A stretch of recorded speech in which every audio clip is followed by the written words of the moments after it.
Christians often use the image of an anchor to remind them that God can be trusted through the storms in their lives, when things are difficult or challenging or sad.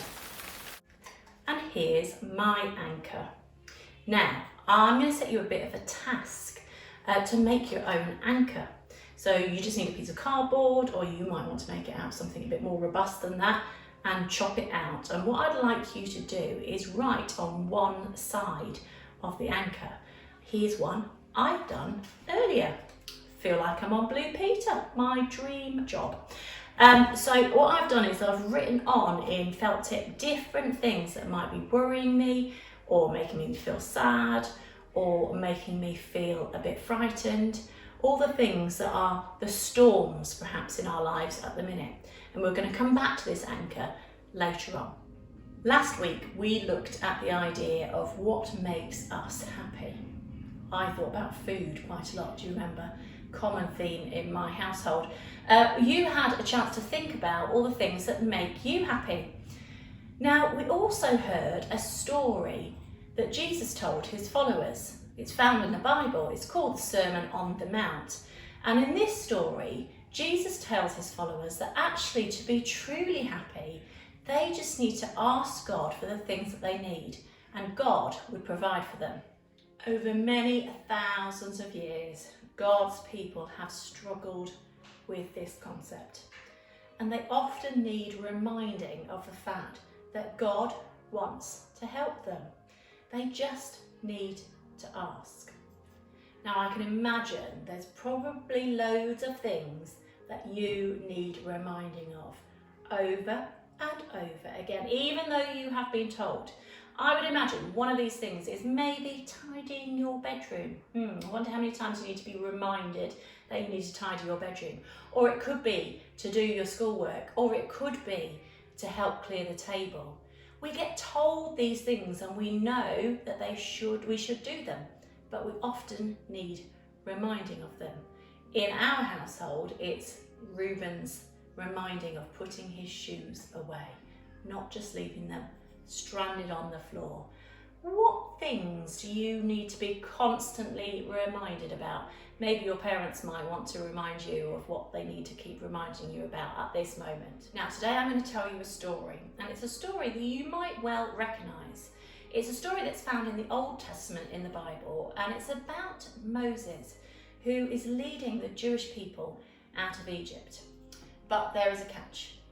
For my story today, I'm going to need your help. There are actions. So every time I say particular words, I need you at home to do the action that I will show you. Now, if there are any adults watching this, do not think that you are going to get away with it. You need to join in and do the actions too, because if your children can look silly in your front room, then you can look silly too. So here are the actions. The first one, every time I say the word sukkah, this is what you're going to do. Every time I say the word quail, this is what you're going to do. Every time I say the word manna, this is what you're going to do. Every time I say the word complain, this is what you're going to do. Moan, moan, moan. Last but not least, every time I say Moses told them, this is what you need to say. God will provide.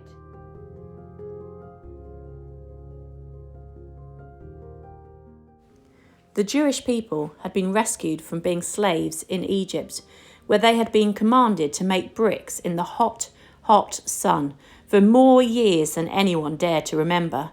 But God had freed them, and now Moses, their leader, was guiding them through the desert from Egypt to the new land that had been promised to them.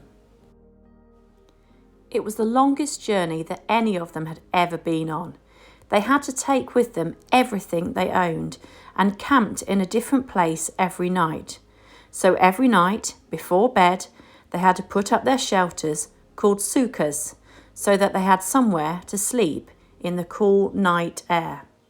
For a while, they were happy to be free, and it was a big adventure, sleeping in their sukkahs under the stars. But then it started.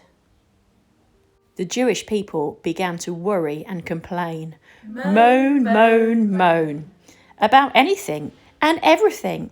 It's too hot. My feet hurt. Are we there yet? They complained. Moan, moan, moan. And then finally, what are we going to eat? At least when we were in Egypt, we had food to eat and plenty to drink, they complained.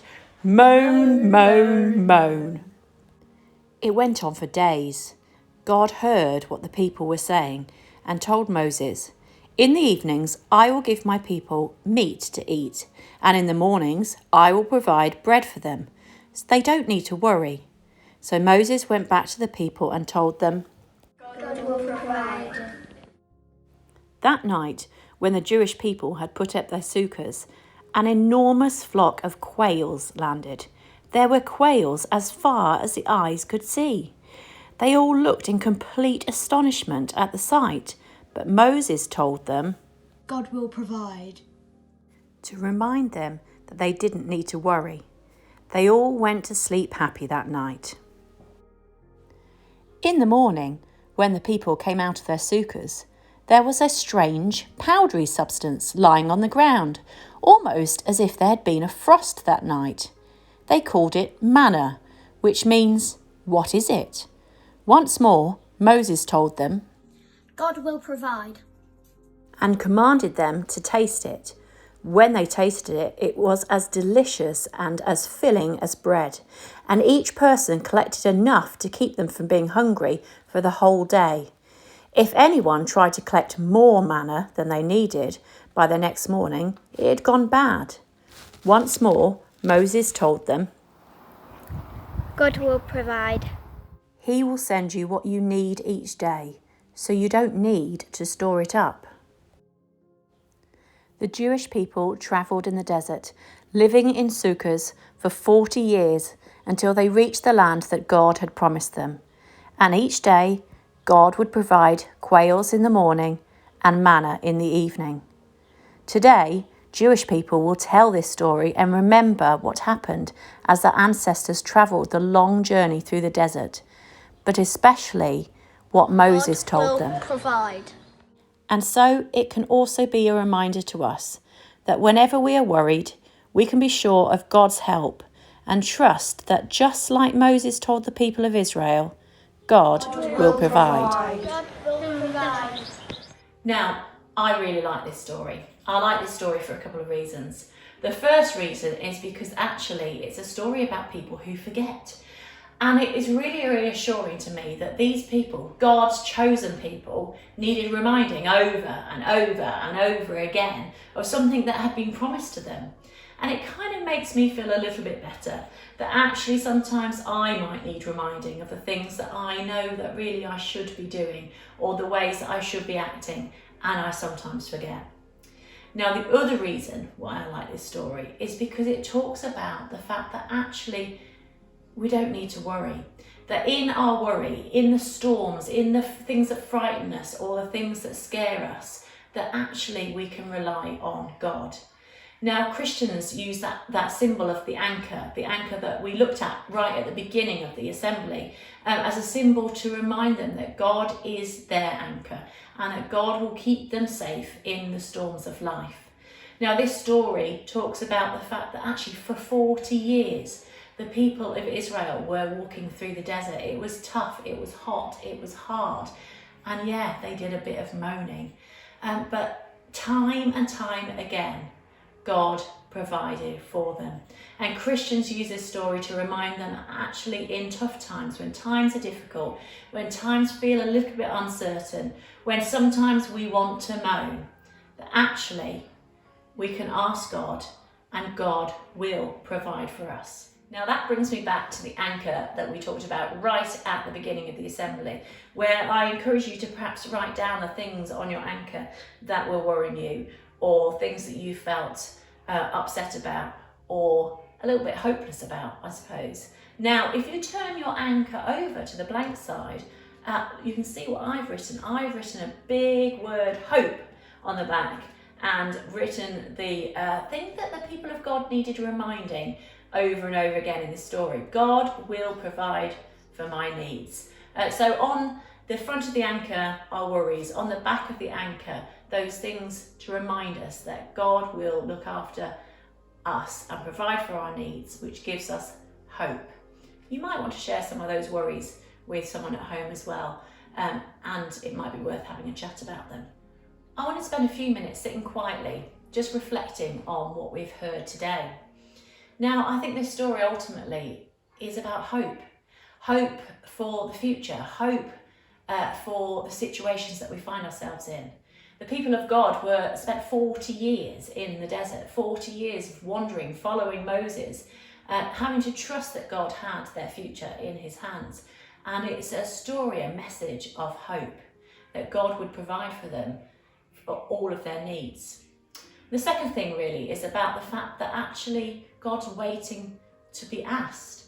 If we have worries, if we have concerns, if we have things that are upsetting us or frightening us, actually the Bible tells us that we can ask God to be there, ask God to provide for our needs. Now I wonder who you go to when you're worried, when you're upset. I wonder if you speak to friends, or whether you speak to your parents or grandparents, or maybe even teachers.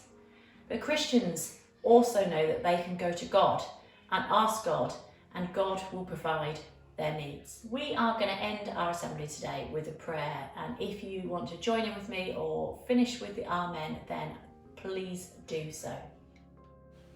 Dear God, thank you for all those people who help us in times of need. Thank you that you helped your people in the past and will still help us now. We want to trust you with our worries and concerns. Help us, we pray. Amen. Brilliant, that's it for this week. We've talked about happiness, we've talked about hope. I wonder what we'll talk about next week. I hope you have a great week ahead. It's been lovely spending some time with you, and I will see you next Thursday. Bye-bye.